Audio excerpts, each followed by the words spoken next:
round 2 of State. So in this game, I was up against a 1300, and my strategy is pretty much the same. If you haven't seen round 1's recap, it should be somewhere on the top of the screen. But I had the black pieces, and pretty much these first few rounds, my goal was just, doesn't matter about playing the best chess, play quick and win. So that's exactly what we did, and my opponent started out with d4, and we go knight f6, so then we got c4, and I played my main opening, which is the King's Indian defense. And now the point of the King's Indian is pretty much to fianchetto, put a pawn here, and we are inviting white to take a big center. So typically the moves that you'll see are knight c3, bishop g7, and then e4.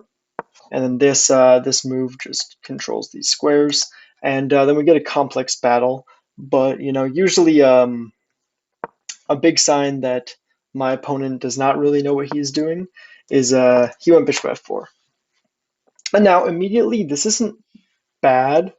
This is kind of like the way you play if you don't really know the top line theory.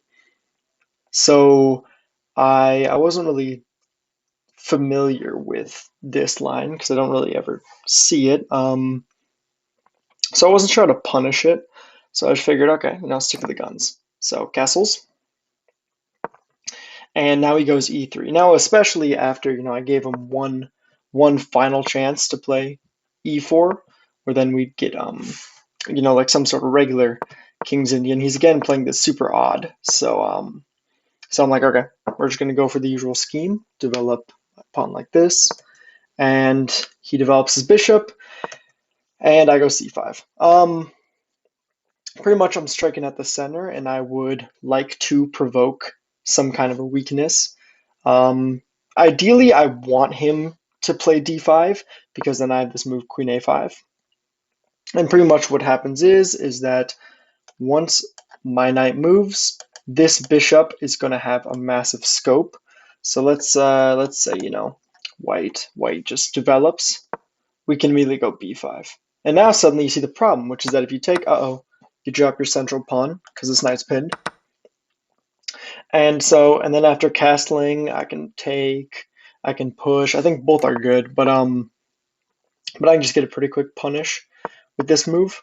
So I don't know if he knew that or if he saw that, because he kind of just instantly went here. And then here I'm like, okay, knight f3, and then I just develop my knight. And again, I kind of am enticing this move, which now my plan was go knight b4. And what knight b4 does is it pressures his bishop. And I mean, the bishop could go back to here, but it doesn't really look that good. So bishop e2. And then after that, I'd have to find some other plan. But this knight is going to get chased away by a pawn, and it is likely going to reroute something like this to this square, where then maybe I'll play for b5. But he didn't do that. He kind of just castled. And I'm sitting here and I'm like, is he just like not acknowledging my moves? Like, it feels like I'm doing all this and he's kind of just like making a London system. So I was like, fine, you know what? Let's see how he reacts if I go after his bishop, because my bishop is good. I have this bishop that kind of rips open the whole board, exerts really good pressure. And if I can get rid of his bishop, mine can never really be opposed. So he took, and now the little intermezzo move. I take his bishop, he takes back, and I take here, and we get this position. And I'm like, okay, it's kind of boring, probably a draw. Here, maybe a slight edge. He has a weakness, which is doubled pawns. I have a really, really healthy pawn structure. I have the bishop pair, and I'm like, okay, well, now we just have to figure out how to make something happen. And then he played rook c1. The first move that I was calculating was some kind of a6 to then go for b5. But then he can probably just try and trade off everything with this move, and then I can probably just like plop a knight in the center. And there's nothing really there. Like, he can even probably just go a5, which, I mean, this gives me this really nice square for my knight. but I don't know why I'm playing a6. Like maybe I want this pawn to remain backwards so I can push b6, or remain flexible, and I just thought he could stop that plan too easily. Um, and the move that I actually missed, like this move I didn't even see at all. It's kind of funny, but it's like the one move that punishes his position, and it is this move, bishop h6, which like my bishop, freaking great. It tears up everything here, and I'm just supposed to, you know, me attack pawn. But this is where it gets so funny, is that this pawn, you can't guard it. Because let's say you go g6. Oh yeah, I can just probably go here. I'm probably just go e5 because now there's a pin, and I can just immediately get good pressure. Yeah, or I can, weaken all of his kingside dark squares, light squares.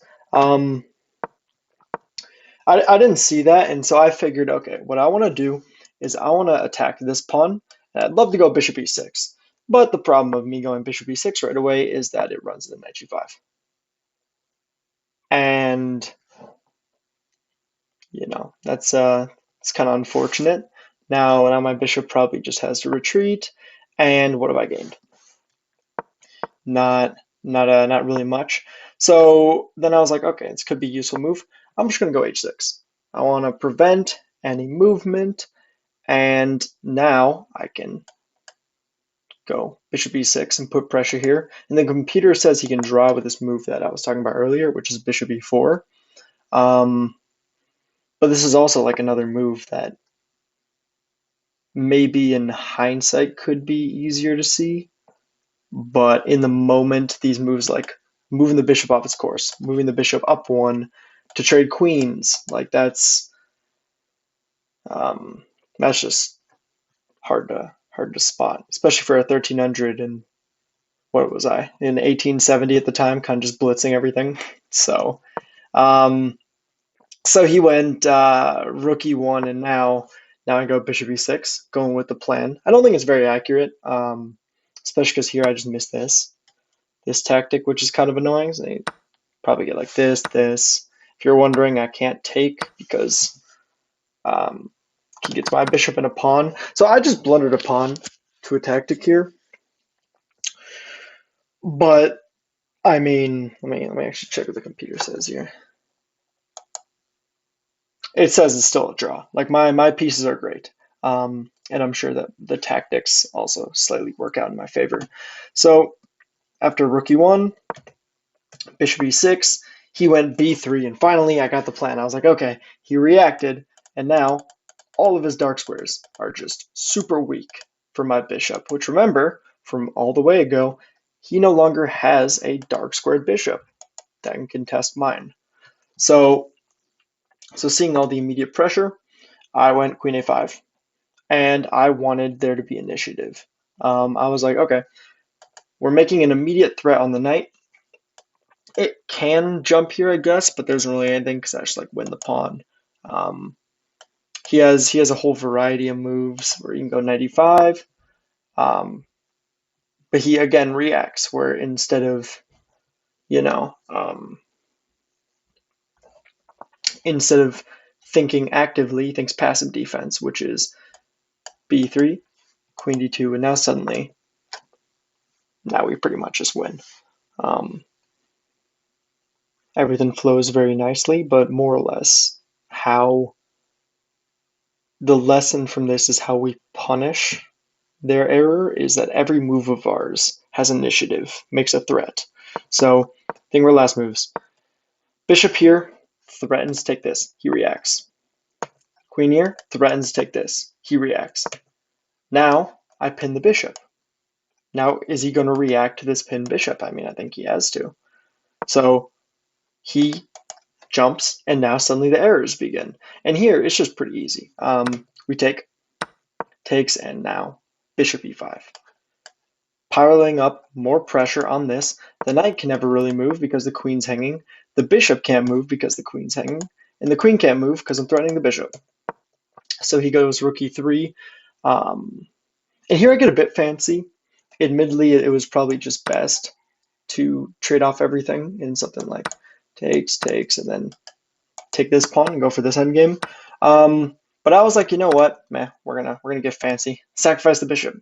Computer says it's not good, but I kind of liked it because now takes, I get initiative on the queen, and pretty unbreakable little fortress that I've assembled here. So he now goes f3, which I thought he was going to play g4, try and trap it. So I go g5, looking to move my bishop back. And he jumps in with the knight, offers a trade, and pretty much from here all my moves are instant, which is, I'm not going to explain the endgame too much, but another good rule, which I can, put up for a little bit, is I'll say rule number 2 of how to win an endgame is if you are a pawn up, generally the best thing you can do is trade everything and win a pawn the endgame. Because without pieces, that extra pawn will probably be winning if it's just kings. So the goal is trade, and that's rule 2 if I were gonna get this game. So I now go b6, super solid. He goes rook here, and again, I never want to push this pawn because his only chance to activity is doing this. So I try and claim space, and again, I'm just keeping his rooks. Rook's restricted. He moves the rook over here, looking to who even knows. He's panicking. So I control the file. We get our pieces active. King here. I move my rook up, and now I'm preparing to go f6. I go f6, and now I bring my king, and we trade one pair of rooks. And after king here comes the big question, which is, to win this endgame, which square do we move the rook to, or at least win the easiest? We're up an extra pawn over here. Oh. We're up an extra pawn. It is 4 against 3. The rook is cutting off the king, and his rook is stuck on passive defense. So do we drop the rook back to keep the king from moving this way, or do we move the rook to this square to keep pressure on the backwards pawn? Well, let's think for a little bit. The best move is rook d4, where it keeps everything together, and then the plan is ever like this. Let me just go f5. And then the king, bring the king in and win. But I went rook c3, which I thought was super reasonable. So now the king is also unable to go this way because of this weakness. So he takes open file, and I move my king, which just, look at that. Look at how my pawns are. My king controls these squares. Pawn control this square. Pawn control this square. Rook control this square. And he can't get out of the file. This is just domination of his rook. So he doesn't know what else to do. So now I push my other pawn, which pretty much says, let's make weaknesses. Now if we get this pawn structure, it's just free for the taking. So a4, he offers trade of rooks, and anything here is good, but I liked what I did, which is rook c2. King moves, we win another pawn. Rook moves back, and now I let him trade. And why I'm letting him trade here is because if I were to take and take, look where his king is. Okay? His king is more active. It is closer to all the pawns. But in this variation, takes, the king's at this square. See? Instead of at this, well, no, that's a weird line. Instead of at this square. He's here. So I bring my king in, he brings his, and we get to the crux of it, which is Zugzwang. Zugzwang means when you have no good moves to make, you can only make a bad move, or you're kind of completely stuck. Yeah, there's nothing you can do. So he's in Zugzwang, and why that's the case is because none of his pawns can push, and his king needs to stay opposed from mine, because the moment the king moves, he lets my king infiltrate. So the king has to oppose my king. But when it gets to his turn, what choice does he have? He's stuck. He can't move a pawn. He's forced to make a king move, a move that he doesn't want to make. And now we creep in. And now I'm like, okay, we're going to go after these pawns. So I drag the king over, and now we swap over to the other side. Uh-oh, buddy, you got to run back. When you run back, I go over here. he makes some last-ditch efforts to draw. Nah, we just push. Takes, and he resigns. You can't guard both. So I was feeling good about this game. I won a pawn, played semi-reasonable opening, and just had a good conversion in the end game, which is just getting my rook more active, creeping my king in, and getting rid of his moves. And yeah, so we had now 2 out of 2. I was up like 1 rating point in the live ratings, and I was like, okay, this next round might be a bit tricky. But then after that, then it's the real hard hitters. So I'll see you tomorrow for the next recap.